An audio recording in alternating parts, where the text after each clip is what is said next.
Hello guys! Welcome back sa ating YouTube channel. I am Kuya Al, Billiard Hall Business Owner here in Puerto Princesa, Palawan. For today's video, ang ating pag-uusapan is how to start a billiard hall business. Tulad po ng nakikita nyo dito sa aking likuran, yan po ang ating billiard hall business. May 5 po tayong billiard table. At ngayon po ay punong-puno ang ating bilyaran dahil ngayon po ay Friday.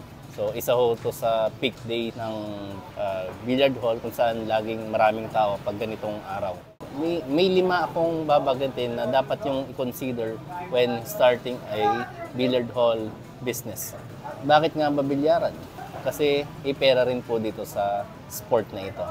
We will discuss on how to start a billiard hall business. Billiards is a all-time favorite ng mga Filipinos, mga mapababae, mga palalaki. Hilig yan ng mga kabataan at kahit mga matatanda ay mahilig maglaro ng billiards. Sa sulok ng Pilipinas, saan ka magpunta talagang laging may bilyaran. Sa mga gilid-gilid ng mga eskinita, sa mga commercial area, lalo na sa Manila maraming bilyaran. Sa mga sentro, Cebu, Davao, Jensen, maraming mga bilyaran dyan. Kahit sa amang sulok ng Pilipinas, tinatangkilik ang sport na billiard. Lalo pa pinasikat po yan nila Efren Bata Reyes, nila Django Bustamante, Dennis Orculio, nila Carlo Biado, at napakarami pang mga bilyarista ngayon na sumisikat at lalong nagpapabuhay ng larangan ng sport na ito. At lalo-lalo na ngayon, ang sport ay embraced sport na siya, lalo na sa school kasi sinamad na siya ng DepEd sa sport since parang 5 years ago or 7 years ago, parang isinama na siya ng DepEd sa sport. Katunayan nga yan ay noong 2019, ginanap po dito sa bilyaran po na to mismo ang Batang Pinoy. Nagpunta ho dito yung taga Philippine Sports Commission to check the venue para i-conduct nila yung Batang Pinoy Billiards. At every year may ginaganap po dito yung mga intrams po ng mga school dahil nga ho acknowledge na po siya ng DepEd yung billiards as a sport. At may mga schools na po na may mga bilyaran po yung mismong loob ng school, nilagyan po nila ng billiards. May nakita pa ako sa Facebook is yung si mayor nila ay nag-donate ng billiard table sa loob ng classroom. At dito po sa amin, dito sa Palawan High, bibilyaran po yung school po. So, it is now embrace sports ng eskwelahan. Hindi katulad po dati na napakapangit po ng imahe ng bilyaran sa atin. Na kung saan, pag ang estudyante ay nasa bilyaran, alam niya na tawag, bulakbol. So, ngayon hindi na po. Napakaganda na po siyang sport. So, ngayon po, i-discuss na po natin yung 5 bagay na dapat niyong i-consider when starting a billiard hall business. Unang-una po dyan, yung location.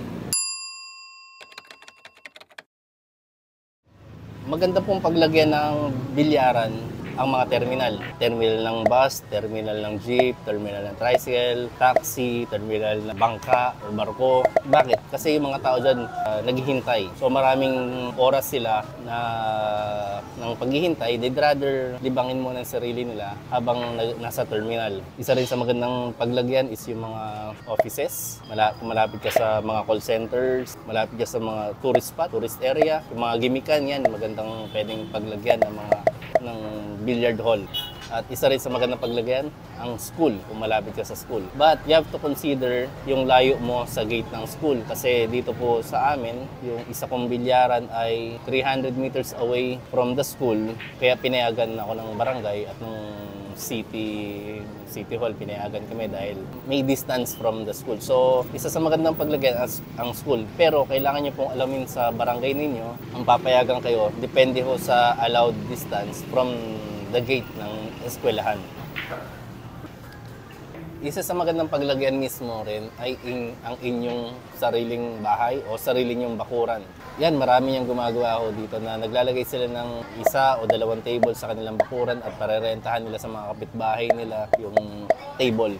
So yun, mas maganda yun dahil wala ka ng renta. Lahat mapupunta na sa'yo, yung kita, wala ka nang isipin sa monthly rentals mo. Hindi katulad dun sa mga commercial area, malaki po ang mga rent dyan. Pero you have to consider din kung may market ba dyan o wala before nyo consider kung maganda ba talaga yung location na yan. Siyempre, yung location mo dapat ay hindi bahain. Isa rin yan sa tignan nyo kung mababa ba yung lugar. Baka mamaya pag isang lakas ng ulan yan, bahain yung bilyaran mo, di masira yung mga table mo. So you have to think of that at ilagay mo sa location na siyempre secured yung mga mesa mo. Hindi hindi mauulanan, hindi maaarawan. At gawin mo komportable yung bilyaran mo at maganda yung malapad na area. Yun yung mga dapat mong i-consider sa paglalagay ng isang bilyaran. Yan, yung location is very important.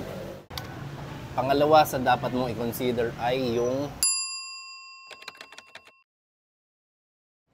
pondo mo, yung fund, yung puhunan. Ito ba uutangin mo o sa sarili mong bulsa? Siyempre, pag utang, may malaking responsibilidad yan na kailangan mong bayaran. So, mas maganda siguro kung sa sarili mong bulsa mo lang kunin kaysa utangin mo. But siyempre, depende na yan sa'yo. Magkano ba ang puhunan? Depende sa klase ng bilyara ang gagawin mo. Kung commercial ba siya or yung pang bahay-bahay lang. So, at kung ilang mesa ba gagawin mo, kung aside ba sa billiard table, may iba ka bang ilalagay, mga kainan o inuman, ganyan. Per table kasi ang presyohan ngayon ng billiard table ay nasa 120 to 140,000. Star Billiards yung ganitong models. Yung legit, pero syempre, pwede rin naman yung mga second hand lang kung makakita kayo. Then go for that. Syempre, yung pondo mo, kakainin din dyan yung pagre-renovate, pagpapaganda, yung kisame, yung flooring, yung ilaw. So, dyan papasok yung gastos. Hindi lang billiard table. Pati yung area, pagagandahin mo pa, aayusin mo pa. Siyempre, kung magre-rent ka ng pwesto, kung nasa commercial area or residential, kung magre-rent ka, yan, kailangan mong i-consider yan. Kailangan mo ng fund para pangbayad. Pangatlo sa dapat mong i-consider ay yung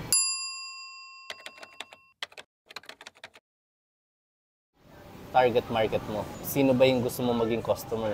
Mga professionals ba? Mga drivers? Mga estudyante? Yan, kailangan mong isipin.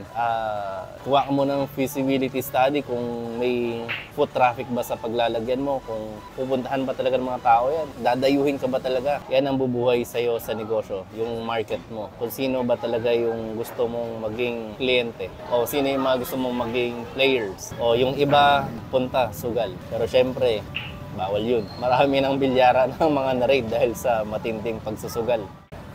At pang-apat sa dapat mong i-consider ay permits. Bago ka mag-start ng negosyo, yan ang unang mong kailangan kunin. Permit sa barangay, permit sa city hall.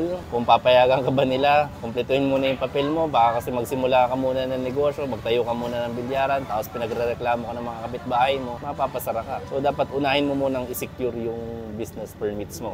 Siyempre, sa business permits, ilagay mo na dyan yung descriptions na billiard hall at kung magbebenta ka ng mga pagkain, ilagay mo na sa description. Kung magbebenta ka ng alak, ilagay mo na rin yan dahil pag nag-check sa'yo ang city, sisilipin nila yan kung tama ba yung business description mo. Kaya isecure mo na yung business permit mo muna bago ka mag-open ng negosyo.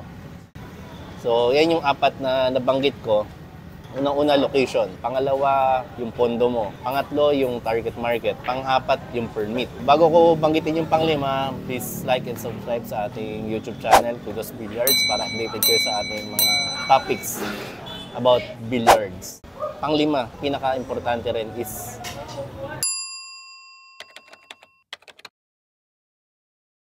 Passionate ka ba sa pagnenegosyo? Passionate ka ba sa pagbibilyar? Tulad ko, mahilig ako magbilyar. Hindi naman ako ganun kagaling, pero mahilig lang talaga ako. Kahit nung bata pa ako, mahilig ako manood ng billiards. High school pa lang ako. Nakakahiligan ko siya. Kaya kahit lagi ako nandito sa bilyaran, hindi ako nasasawa kasi mahilig nga ako sa billiards. Tapos ginawa ko pa siya negosyo. Kaya ang laking advantage, di ba? Kung passionate ka. Actually, advantage lang yun. Pero baka eventually, pag nag-put up pa rin ng ganitong negosyo, in the end, ma-embrace mo din siya. Isa rin kung bakit nabanggit ko yung kung passionate ka sa billiards is, ang advantage yan kasi, you won't stop innovating, you won't stop improving.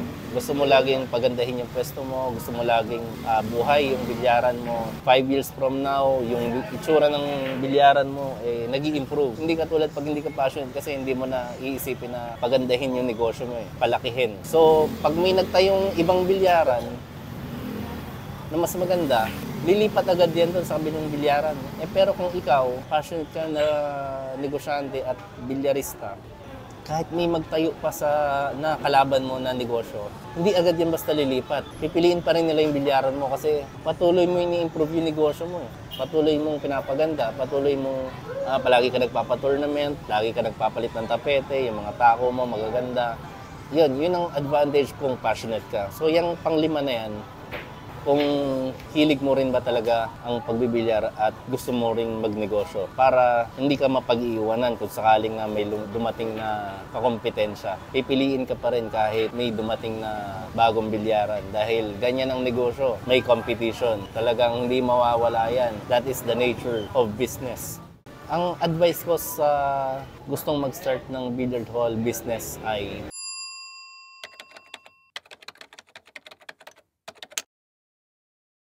just start small and grow big. Simula ka muna talaga sa ganito lang muna. Isang mesa muna, 2 mesa. Then eventually, kung nakikita mo nag-grow, dagdag ka ulit or lipat ka ng pwesto sa mas malaking pwesto. Ganon, palakihin mo ng palakihin. Hindi yung magsisimula ka ng malaki ka agad. Simula ka muna mas maliit dahil doon mo matetest kung capable ka ba talaga na sa negosyong ganito or nag-e-enjoy ka ba talaga. Sa'yo na importante kung nag-e-enjoy ka. Pangalawang advice ko ay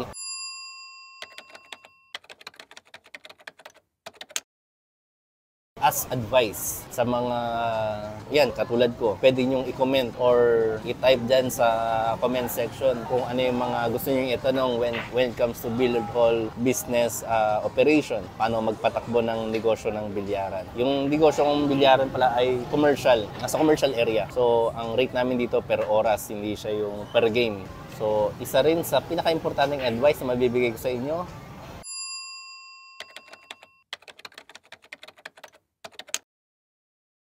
ipusta nyo ang pera nyo sa negosyo. Yan ipusta yung pera nyo. Huwag na kung saan, sa negosyo lang. Malaking chance nyo lumago yan.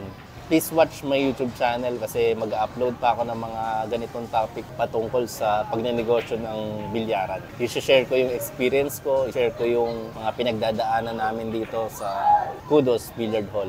So, please visit also our Facebook page, Kudos Entertainment, Billiard Hall and Family KTV. Yan po yung aming Facebook page. Nakikita niyo po yan yung cover photo namin si Efren Bata Reyes. Diyan niyo po makikita yung aming mga pin-post everyday sa aming Billiard Hall business. So kung nagustuhan niyo po ang ating video, please don't forget to like and subscribe sa ating YouTube channel and see you po sa ating next video. Thank you po for watching.